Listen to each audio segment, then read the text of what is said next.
जय श्री हरि विष्णु। नमस्कार दोस्तों, स्वागत है आपका अपना भक्ति ज्ञान 11 चैनल में। धर्म मार्ग का दीपक जलाए, सुमिरन कर लो राम, सफला एकादशी कथा सुनाओ, पाओ सुख धाम। चेतना की जोत जगाओ, कर लो हरि का ध्यान, पुण्य कथा ये पावन सुनो, मिटेंगे सभी के अज्ञान। हरे कृष्णा। आप सभी को सफला एकादशी की हार्दिक शुभकामनाएं। एकादशी का व्रत भगवान श्री हरि विष्णु की कृपा पाने का एक अद्भुत और दिव्य अवसर है। एकादशी का व्रत करने से न केवल जीवन में सफलता मिलती है, बल्कि आत्मा की शुद्धि भी होती है। आज की इस पवित्र कथा को सुनकर भगवान की कृपा प्राप्त करें और अपने जीवन को सफल बनाएं। एक बार की बात है, धर्मराज युधिष्ठिर कहने लगे कि हे जनार्दन, मैंने मार्गशीर्ष शुक्ल पक्ष एकादशी अर्थात मोक्षदा एकादशी का सविस्तार वर्णन सुना है। अब आप कृपा करके मुझे पौष माह के कृष्ण पक्ष की एकादशी के विषय में भी बतलाइए। इस एकादशी का क्या नाम है तथा इसके व्रत का क्या विधान है, इसकी विधि क्या है, इसका व्रत करने से किस फल की प्राप्ति होती है। कृपया यह सब कुछ मुझे विधान पूर्वक कहिए।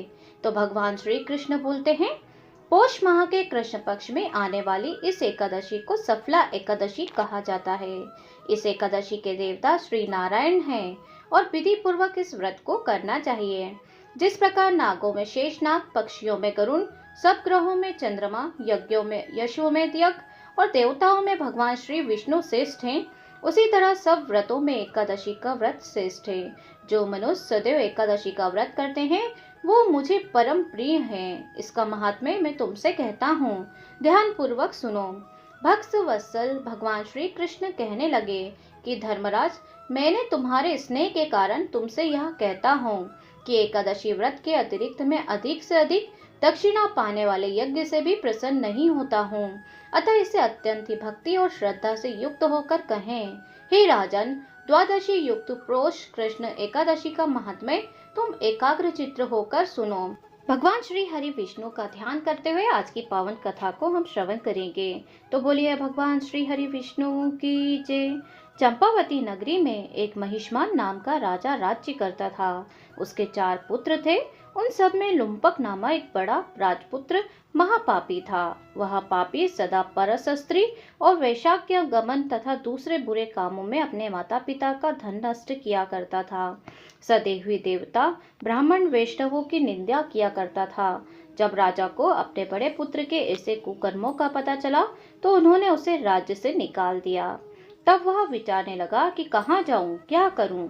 अंत में उसने चोरी करने का निश्चय किया।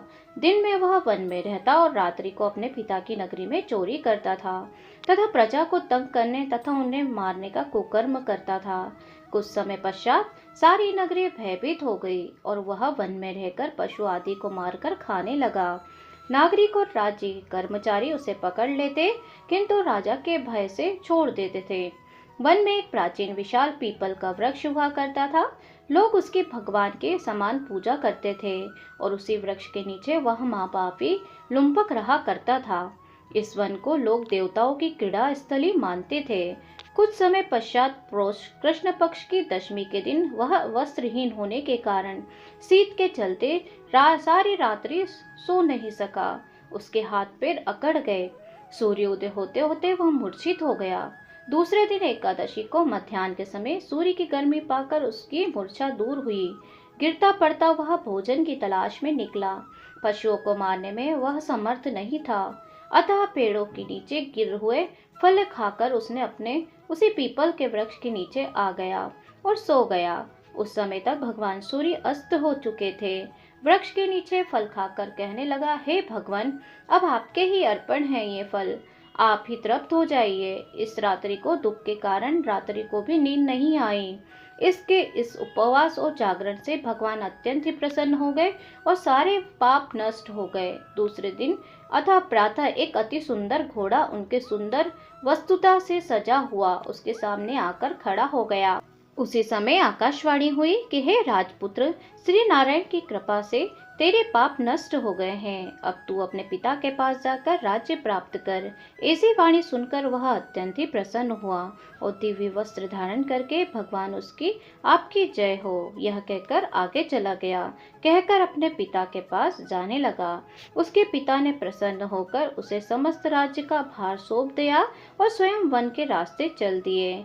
अब लुम्बक शास्त्र अनुसार राज्य करने लगा और उसके स्त्री पुत्र आदि सभी सारा कुटुंब भगवान नारायण का परम भक्त हो गया। वृद्ध होने पर भी वह अपने पुत्र को राज्य का भार सौंपकर वन में तपस्या करने चला गया और अंत समय में वैकुंठ को प्राप्त हुआ। अतः जो मनुष्य इस परम पवित्र सफला एकादशी का व्रत करता है उसे अंत में मुक्ति ही मिलती है और वैकुंठ की प्राप्ति होती है। जो नहीं करते हैं वे पूंछ और सींगों से रहित पशुओं के समान हैं। इस सफला एकादशी के महात्म्य को पढ़ने से तथा श्रवण करने से मनुष्य को अश्वमेध यज्ञ का फल मिलता है। तो बोलिए भगवान श्री हरि विष्णु की जय, माता लक्ष्मी की जय। इस तरीके से पौष मास में पड़ने वाली सफला एकादशी का अर्थात सफल करने वाली एकादशी का व्रत कथा समाप्त होती है। तो अगर आपने कथा को अंत तक श्रवण किया है और आपने हमारे चैनल पर अभी तक सब्सक्राइब नहीं किया है तो सब्सक्राइब कर लीजिए और वीडियो को लाइक कर दीजिए और कमेंट बॉक्स में श्री हरि विष्णु या जय लक्ष्मी नारायण जरूर से लिख दीजिए। उम्मीद है आज का वीडियो आपको पसंद आया होगा और कथा को श्रवण भी किया होगा। तो एक लाइक तो जरूर से कर दीजिए। चैनल पर नए हैं तो सब्सक्राइब कर लीजिए, नोटिफिकेशन बेल को ऑन कर लीजिए क्योंकि एक यही माध्यम होता है जिससे कि हम आपसे कनेक्ट हो सकते हैं।